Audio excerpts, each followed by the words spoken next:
Amados irmãos e irmãs, louvado seja nosso Senhor Jesus Cristo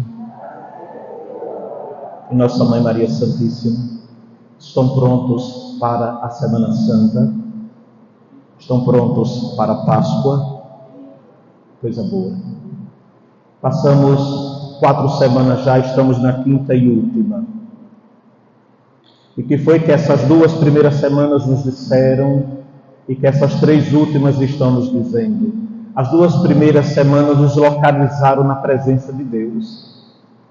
Porque a pessoa despercebida, ela acha que ela não é atacada, ela acha que ela não tem inimigos. E nós temos 3 graves inimigos, e o terceiro é terrível, muito terrível. Que para vencê-lo precisa conhecê-lo, precisa mortificá-lo, precisa jejuar, precisa orar, precisa fazer caridade. O primeiro inimigo é o demônio, Jesus venceu no deserto.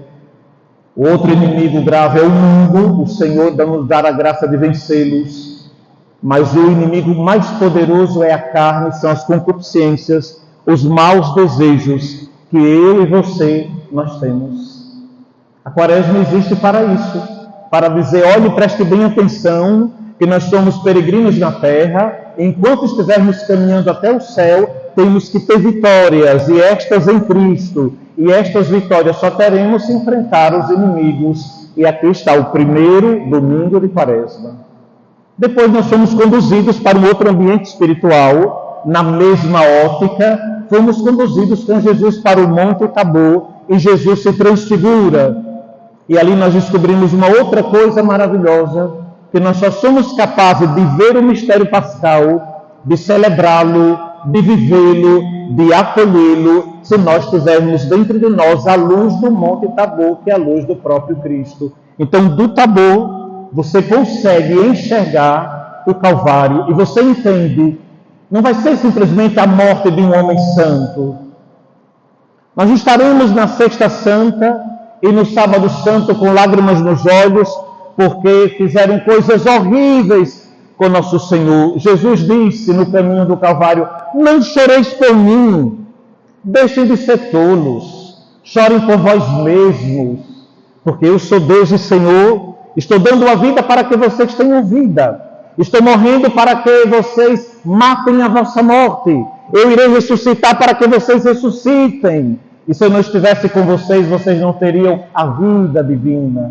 Por isso que nós não vamos passar a Semana Santa com sentimentozinhos religiosos. Nós vamos passar a Semana Santa cheios do Espírito Santo, cheios da presença de Deus, adorando Deus, celebrando o mistério de Páscoa com dignidade, com beleza, trazendo a vida divina. Então essas 2 primeiras semanas nos localizou diante do clima espiritual, isto é, sabemos que temos inimigos, mas sabemos que temos a glória do Senhor para podermos ver, para podermos transformar, para podermos transfigurar a nossa vida. Esse foi o primeiro momento.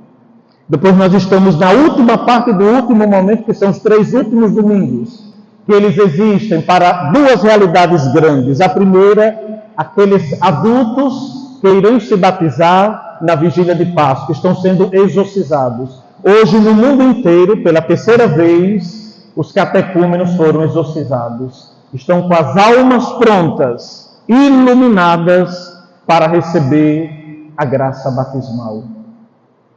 E o que foi que nós vivemos nesses 3 domingos? Há 15 dias atrás, Jesus, nosso Senhor, conta a parábola da figueira. Lembram?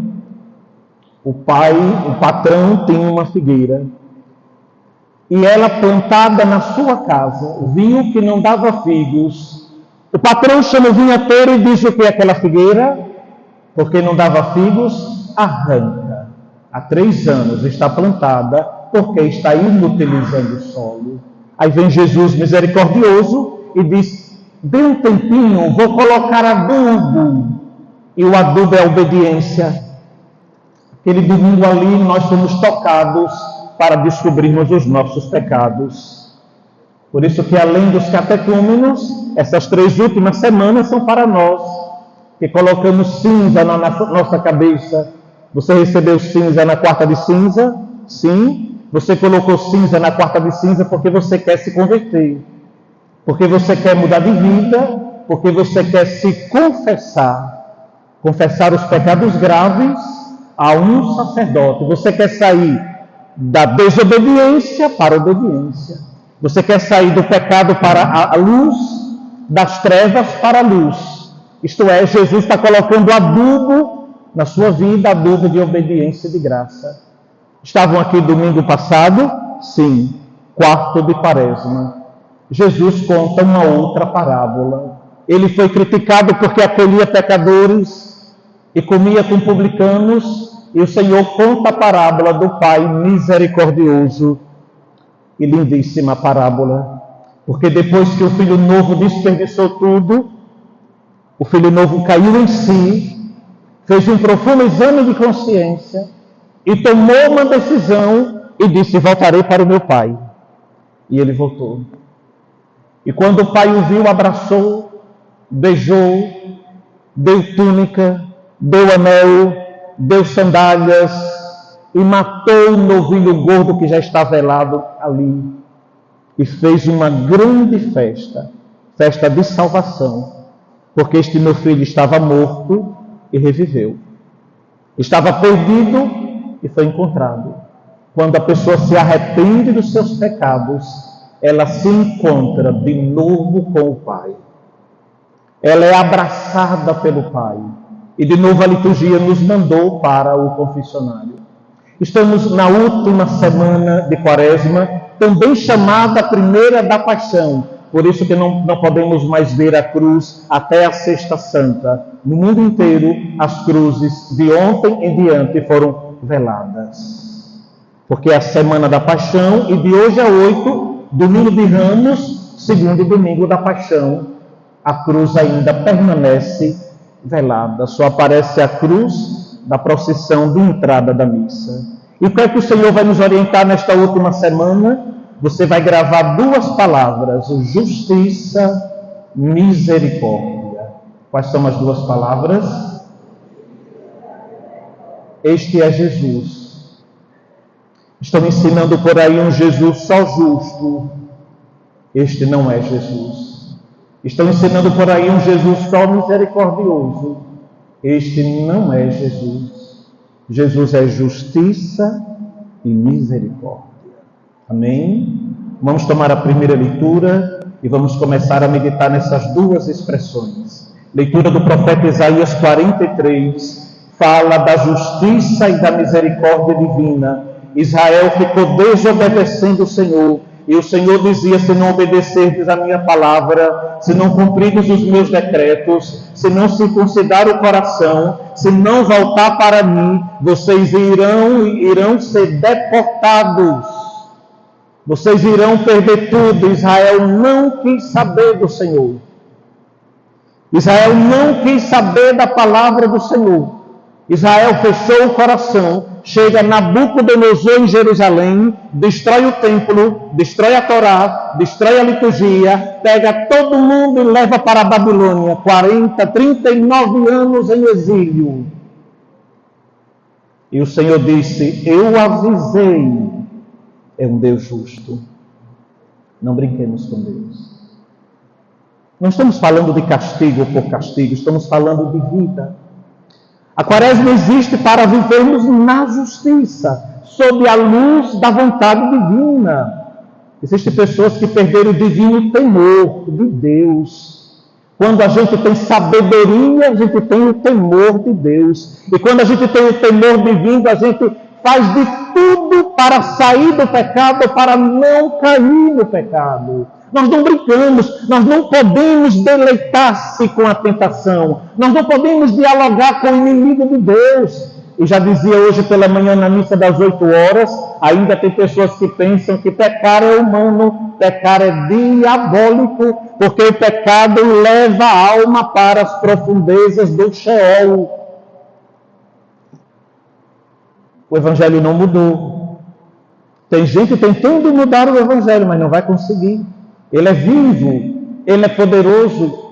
Tome a palavra, Isaías 43, versículo 16. Isto diz o Senhor, que abriu uma passagem no mar e um caminho entre as águas impetuosas. O Senhor está falando do Êxodo, e nós estamos há não sei quantos séculos depois do Êxodo, que pôs a perder cavalos e carros e cavalos, tropas e homens corajosos, os egípcios, pois estão todos mortos e não ressuscitarão. Foram abafados como mecha de pano e apagaram-se.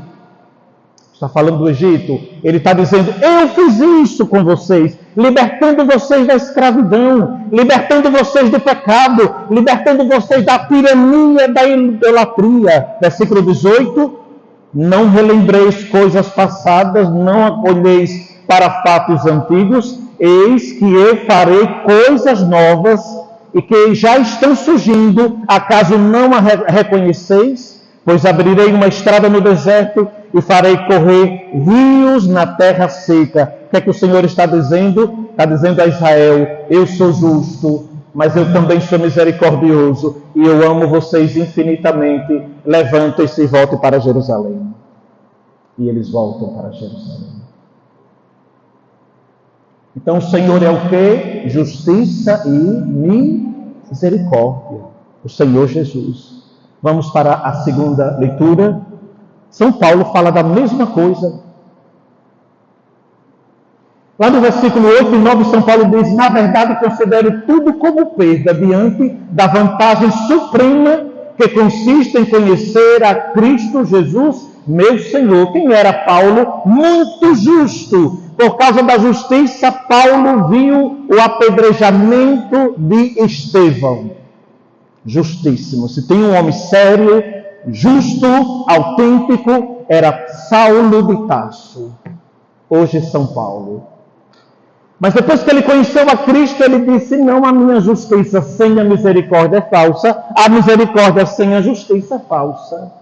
Olha o que diz o texto, por causa dele, de Cristo, eu perdi tudo, considero tudo como lixo, para ganhar Cristo e ser encontrado unido a Ele. E ele segue, não com minha justiça, provindo da lei. Daqui a pouco iremos ver esta lei. Mas com a justiça por meio da fé em Cristo. Qual é o nome da justiça por meio da fé em Cristo? Misericórdia. A justiça que vem de Deus na base da fé. E ele explica, esta justiça, esta fé, esta misericórdia consiste em conhecer a Cristo, experimentar a força da ressurreição, ficar em comunhão com seus sofrimentos, tornando-me semelhante a Ele na sua morte, para ver se alcanço a ressurreição dentre os mortos. Imaginemos, Paulo já está preso, a carta de Filipe é uma carta da prisão. Paulo já está preso e completamente redimido, cheio do Espírito Santo, cheio da palavra, dá a vida a Cristo, e ele diz, ele já me salvou, ele já me libertou, ele já me curou, mas eu preciso viver na misericórdia, senão eu vou perder a graça da ressurreição. Vamos para o Evangelho. Quem é Jesus? Justiça e misericórdia. Prepararam uma trápola para Jesus. No Evangelho de hoje, vamos ver se o justo e o misericordioso saem dessa agora. Pegaram uma mulher, levaram para o templo, pegam em adultério. Provavelmente a pessoa que traiu aquela mulher, que a denunciou, tenha sido o adúltero que adulterava com ela. Ela não tem nem nome no texto. Biblicamente, quando não tem um nome no texto, é porque sou eu e você. Essa mulher é a humanidade. Essa mulher é a igreja de Santo Agostinho. Essa mulher é você. Eu sou essa mulher, a mulher pecadora. Então ela foi pega em adultério, pecado gravíssimo, e na lei antiga, na justiça antiga, tais pessoas deveriam ser apedrejadas, esquartejadas ou enforcadas. Coisa horrível. Mas era a lei que dizia. Nós vamos ver se agora o homem justo vai fazer justiça, porque essa mulher está completamente fora do plano divino. Pega o Evangelho comigo, versículo 9. E eles, ouvindo o que Jesus falou, o que foi que Jesus falou? Quem não tem pecado, atire a primeira pedra. Só tinha um ali sem pecado, ele. E eles, ouvindo o que Jesus falou, foram saindo um a um, a começar pelos mais velhos, e Jesus ficou sozinho com a mulher que estava lá no meio do povo. Isso é justiça. Quem não tem pecado, atire a pedra. Todo mundo tinha. Mas ele não tinha. Era o momento de Jesus cumprir a justiça. Ele dissesse: eu não tenho pecado algum, eu vou apedrejá-lo. Porque ele mesmo disse: eu não vim abolir a lei, mas levá-la a cumprimento. Mas não foi isso que aconteceu. Então Jesus se levantou e disse... Ele se levantou e levantou a mulher. Vamos ler juntos. Mulher, onde estão eles? Ninguém te condenou, ó humanidade. Quinto domingo de Quaresma, quem te condena? O inimigo, ninguém mais. O mundo, ninguém mais. A carne, não mais. Jejuamos. Fizemos penitência. Mortificamos. Ninguém mais te condena. Ela respondeu: ninguém, Senhor. E nós queremos hoje dizer, nesse quinto domingo de Quaresma: ninguém, Senhor. Nossos inimigos estão vencidos, estão enfraquecidos, nós já estamos ressuscitando, tendo vida nova. Ninguém, Senhor. Então Jesus lhe disse, agora vamos ler juntos: eu também não te condeno, podes ir, e de agora em diante não peques mais. Viram? Misericórdia e justiça. Eu não te condeno, misericórdia, justiça, não peques mais. Então, meus irmãos, nós vamos passar esta última semana, de fato, com o coração completamente colocado diante do altar. Porque a Páscoa é celebrada no altar, diante do altar, entregando o nosso coração, a nossa vida, a nossa história. Esse é Jesus. Muitos sofrimentos que nós vivemos são fruto dos nossos pecados e de nossas escolhas erradas. E Jesus não vai poupar o nosso sofrimento. Ele disse: você pegou este caminho, você errou, porém eu estarei com você. Eu não te condenarei, não te julgarei, te levantarei, venha comigo. Peçamos à Santa Virgem que ela interceda por nós e cuide da nossa vida e da nossa história. Amém.